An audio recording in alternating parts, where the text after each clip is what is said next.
I think I'm going to be hitting on a few of the themes that you've been hearing during the day around DePIN with real traction, real revenue behind it. That's going to be a real core message here. But what I'm here to talk to you about is the DePIN that we're building around gaming infrastructure.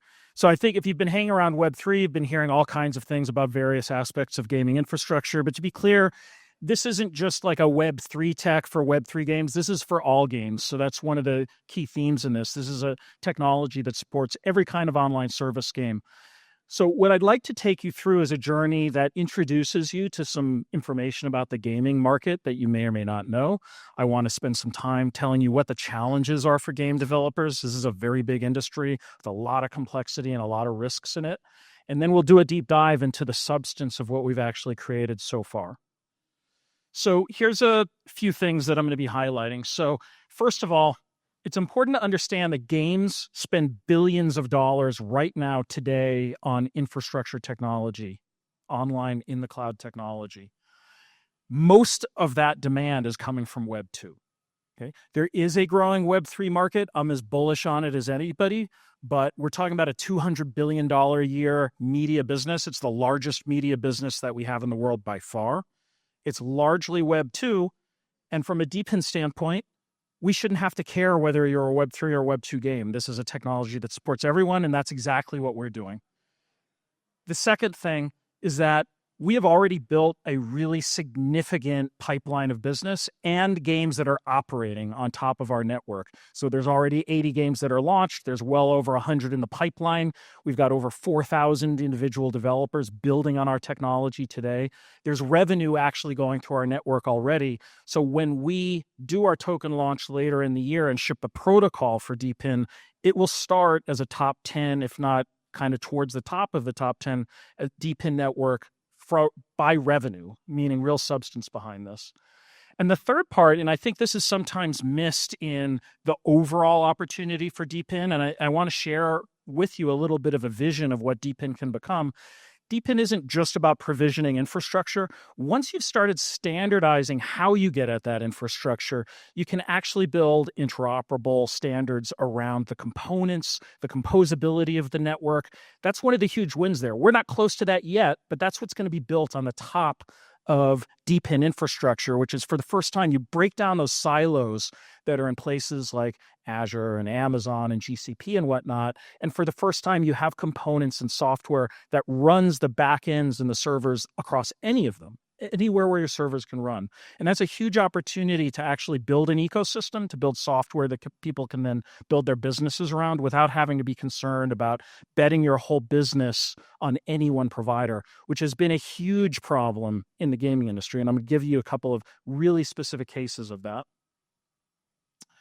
So just to introduce you to the size of this industry, it's $200 billion a year. It is by far the largest media business we've got.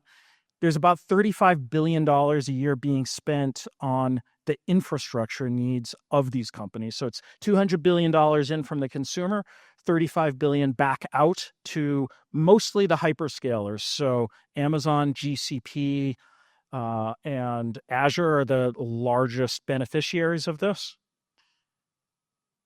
That's a problem because it's billions of dollars and then it's tens of billions of labor, by the way. Like people are reinventing the wheel 10,000 times over, really. Not really just a made up number either. Like there's thousands and thousands of live games. Here's the problem in this market, and it comes back to the ecosystem in addition to the centralized problems. It's just a disorganized mess. There's lots of components. If you're a developer who needs to build an online game, you have lots of little components, everything from live ops to customer support to how you manage your customer database, the DevOps, how you get content out of a developer's machine all the way to live, how you actually scale up the servers and the rules. Today's games are online. That means they run on game servers. Game servers have to serve millions and millions of players. For a true scaled out game today, we're even talking about tens of millions of players. That's really significant numbers. This is slow and expensive to build. It's frustrating and resource intensive, and it can shut down your business. If you ship your game and you can't satisfy the demand of your players, you're basically out of business. There was almost 19,000 games shipped on Steam last year. How long do you think one of those lasts if they ship, and no one can play it.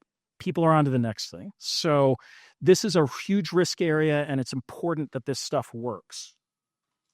Here's a few other stats just to kind of double down on this. So today, almost all games are live games, meaning they're online games that run in the cloud, that have game servers, that have multiplayer elements or online content updates, any of those aspects. It's 95% either are already running a live service game or their next game is going to be live services. So when we talk about online games, this isn't a niche within the industry. It's not even a big chunk of the industry. It is the industry. Like, that is what online games are today. Most studios would rather buy than build this technology. Nobody really wants to be the 10,001st studio to build the same thing over and over again and then scale up on a proprietary tech stack like you'd find at Amazon, for example, that locks you into a particular vendor.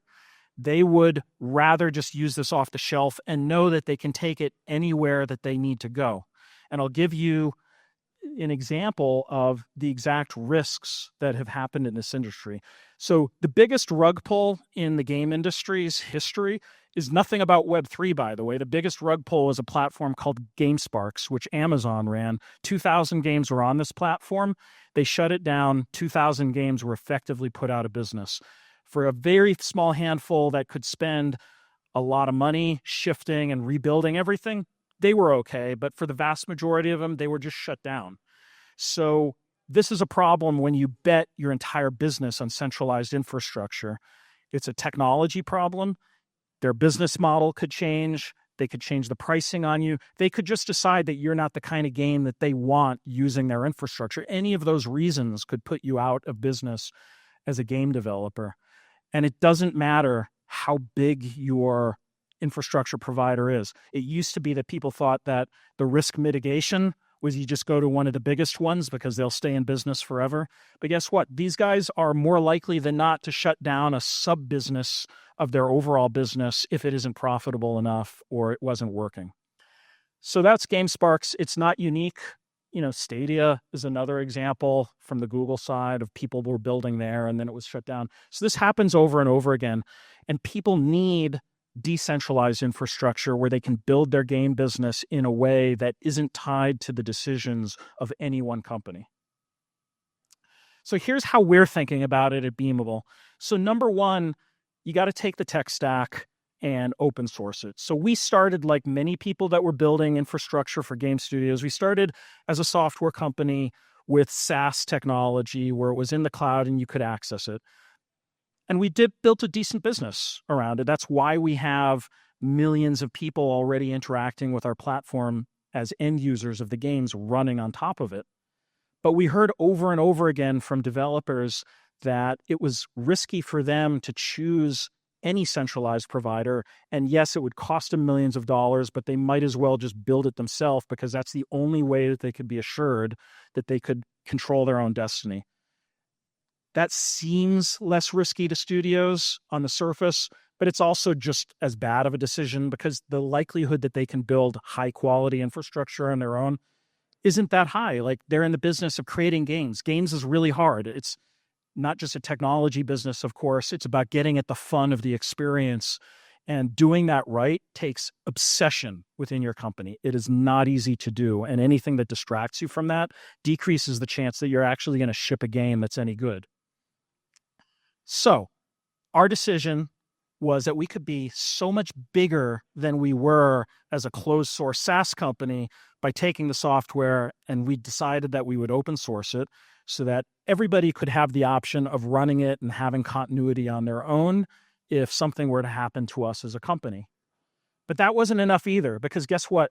This software is not easy to run. Just telling them, here's some software, you can spin up a team of DevOps people to scale out your backend infrastructure. Yes, that's okay for the biggest publishers out there, but it's not a serious answer to the vast majority of developers out there.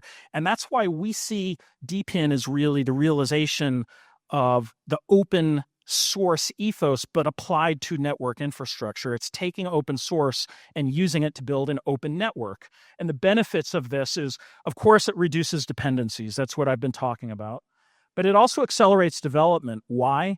Because when you have an open ecosystem where every developer can now benefit from open source and they're building on top of it and they're building other modules and they're composing into that infrastructure, an advantage is now you have a lot more off-the-shelf components that you can bring into your game.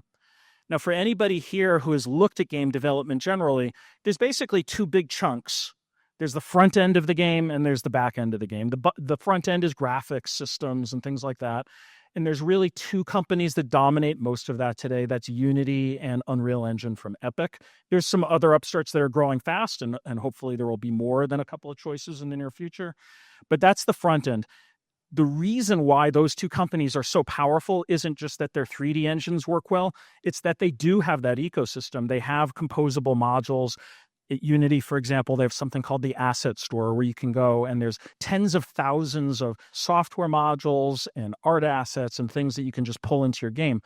It radically accelerates development. That does not exist on the back end. It doesn't exist on the back end because it has never been open enough. It hasn't been composable enough. There hasn't been a business model to participate in it. But DePIN can change all of that. And third, of course, it lowers costs. It lowers costs because now instead of depending on one centralized provider who can lock you into a proprietary tech stack, you are now essentially creating an aggregate hyperscaler by allowing anybody to provide compute, anybody who can meet the standards of the network, which ours are quite high. You have to be a enterprise grade data center to be able to contribute compute back to this. But if you do that, you're essentially creating an order book around this new asset class of compute. Compute will be like energy in the future, where it becomes a tradable commodity delivered by all the participants that can deliver high enough quality. So this is what we're building at Beamable. Just to give you a quick flavor for like how the platform works, we really give developers superpowers. There's a lot that you need to build when you're building an online game. It's game servers for the logic of your game. It's social systems. It's chat systems, it's in-game economies.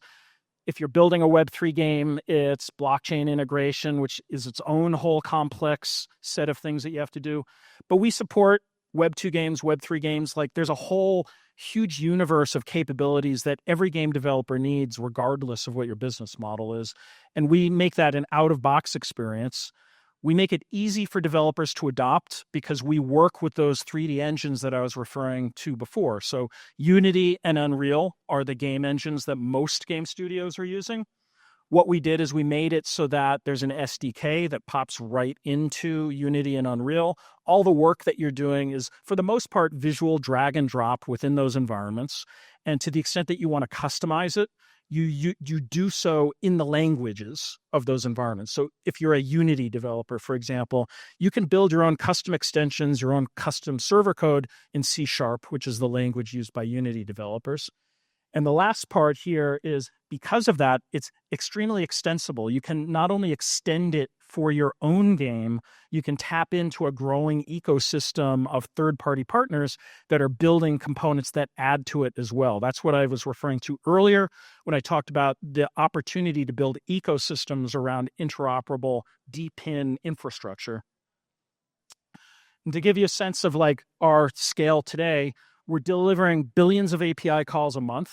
We have Web 2 and Web 3 games, and we have a growing number of capacity providers that are joining the network. We don't list all of them there, but it's a combination of bare metal service providers that are well known to the game industry, as well as the hyperscalers like Amazon and Google. Despite what I said earlier, they're welcome to participate in it, just like anybody else. They tend to price their compute higher than anybody else, so they get chosen or selected by the order book when you need that kind of spike capacity. But the advantage here is lower cost, interoperable infrastructure. And Beamable is so unique amongst DePIN projects. We've got a room full of people who care about DePIN here. You know that 99% of what's out there, sadly, for not a new thing to us who have been in crypto for a while, it's mostly bullshit. Like it's just aspiration. The team has no idea how they're going to actually build the demand. And that's the key problem of building a DePIN network. The supply side is not the really hard part of DePIN. Of course, you can attract supply side to provide capacity to your network by giving them a bunch of token incentives. But to get the demand, the people that are actually going to use the network, that's hard. And that's what we've been doing the hard work of at Beamable for years. You can actually go to Beamable's network live stats page. So anyone who's curious about the project, now we haven't launched our token or openly shipped the protocol yet. That's going to happen later in the year. But you can actually go and see how many active users, this is active end users playing the games. You can see the API calls. You can see how many games are signing up to build on the platform. You can see how many individual developers are on the platform. We're really committed to transparency through the whole network so that you can see exactly what's going on, who's making money, how much revenue is being generated on the network. So we've got the live stats there. You can grab the QR code and just take a look at it along with our white papers and other documents around the DePIN that we're building. By revenue, we believe that just based on the built-in revenue we have right now, not revenue we're dreaming about having when we ship in the future, but revenue right now, we're pretty confident that we'll probably be the largest DePIN project on Solana at launch and probably amongst we're saying top 10 to manage expectations, but we may end up being towards the top of that. So this, and again, current revenue on our network, not aspirational. We are growing quickly. Last year, we 3x'd revenue. The team is people that have been around this for a while. Kind of takes a weird combination of experiences. I'll just briefly tell you what I've done with my life, but I spent about half of it as a game developer. I built games based on Game of Thrones and Star Trek and Walking Dead, so like really big IP games, shipped games to 20 million players, big online services games with a lot of server demands. So I knew that world as a game developer. But then I also started a company called ePrize, which was a web development company, a web technology stack. I took it public on NASDAQ, built a 300-person team there, development tools company for building websites. This is kind of smushing together both of those experiences because to build a development platform for games, I really believe you can't be purely a technologist. You can't just be a game studio either. Like building technology platforms is so different than building a game. You have to have both of those experiences. And I'm proud to say that we have put together a team that has done that. And that's why we recently attracted funding from Bitcraft, who led our Series A, which we announced a few weeks ago. Company's got about 22 million in raised capital so far to pull this off. I won't give you an exhaustive background of all the history of competition in this market, but I will say that we are the only ones who notice the DePIN opportunity. A lot of our competitors come from either a SDK background or a consulting background. What they're doing is fine, but it isn't capturing the real solution here, which is to decentralize, remove risks, lower costs through a very disruptive approach that frankly takes on Amazon, Azure, GCP directly in their business models. And until that happens, people are going to be stuck with all those risks we talked about earlier. I mentioned some of our partnerships. Again, these aren't partnerships that are the splash screen where you just say, hey, we signed up a bunch of LOIs and there's not much behind it. All of these are people that have launched open source projects on our platform or are in the process of doing that. These are integrations that make it possible for game developers to launch their games a lot more quickly. A lot of them are people who are building Web3 integrations to make blockchain integrations so much easier for you, but it's also analytics and generative AI and server provisioning and multiplayer and matchmaking. So like all kinds of solutions that game developers actually need in the day-to-day of their games. So I'll just close on sort of how we're thinking about our node architecture. There's 3 nodes, what we call validator nodes, which are really just checker nodes, the container nodes where workloads execute, and then router nodes that act as API gateways.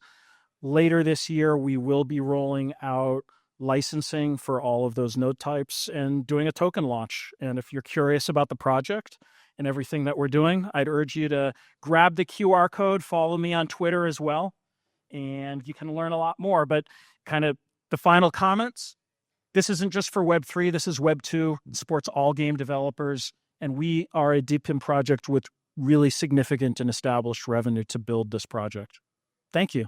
Appreciate the time.